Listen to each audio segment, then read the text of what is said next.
पाकिस्तान धिक्कार असो। भारत माता की जय, भारत माता की जय, वंदे मातरम, वंदे मातरम, पाकिस्तान मुर्दाबाद।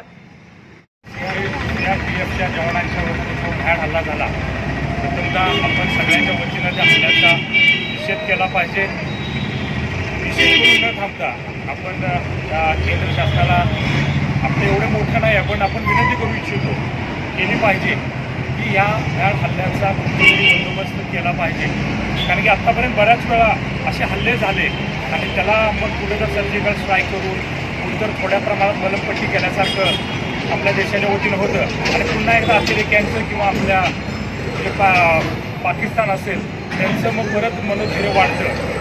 म्हणून मी या निषेधाच्या ह्या जे ठिकाण आहे इथं मी पुन्हा एकदा विनंती करतो केंद्र शासनाला की आपण ह्याचा कायमस्वरूपी बंदोबस्त करण्याच्या दृष्टिकोनातून काहीतरी गोष्टी केली पाहिजे। कारण की एक जवान तयार व्हायला किती कष्ट घ्यावं लागतं, किती त्याच्यावरती पैसा खर्च होतो, त्याचबरोबरीनं ज्यावेळी तो जवान शहीद होतो त्यावेळी त्याचा अख्खं कुटुंब रस्त्यावर येतं। आपण किती जर त्याला पेन्शन दिली, किती जर त्याला काय रिलीफ द्यायचा प्रयत्न जरी केला तरी परंतु एखादं घर हे रस्त्यावरती येतं। तर याचा कुठं तर कायमस्वरूपी बंदोबस्त करण्याच्या दृष्टिकोनातून शासनानं अशी ठोस पावलं उचलली पाहिजे।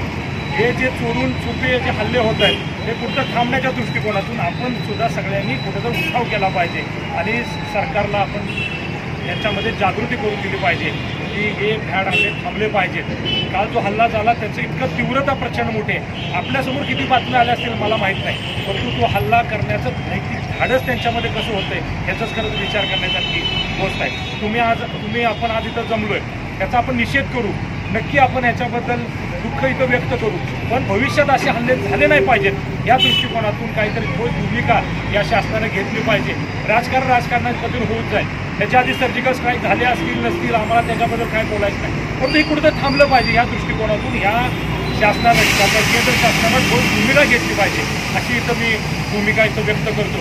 आज आपण सगळ्यांच्या वतीनं श्रद्धांजली व्यक्त करतो, आज काळे झेंडे दाखवून इथे निषेध व्यक्त करतो, परंतु जे जवान आपल्यासाठी सीमेवरती सतत प्रयत्नशील असतात, अहोरात्र जागत असतात आणि आपलं संरक्षण करत असतात, फक्त त्यांना असं हुतात्म्य प्राप्त झाल्यानंतर एकत्र यायचं आणि मग इथं फक्त श्रद्धांनी व्हायचं, याच्या पुढे जाऊन आणखी ठोस पावले उचलण्यासंदर्भात आपण सगळ्यांनी काहीतरी ठोस काम केलं पाहिजे। कमीत कमी जातीय दंगल नाही झाली पाहिजे, जातीयवाद नाही झाला पाहिजे, सगळ्यांनी समन्वयाने एकत्र राहिलं पाहिजे।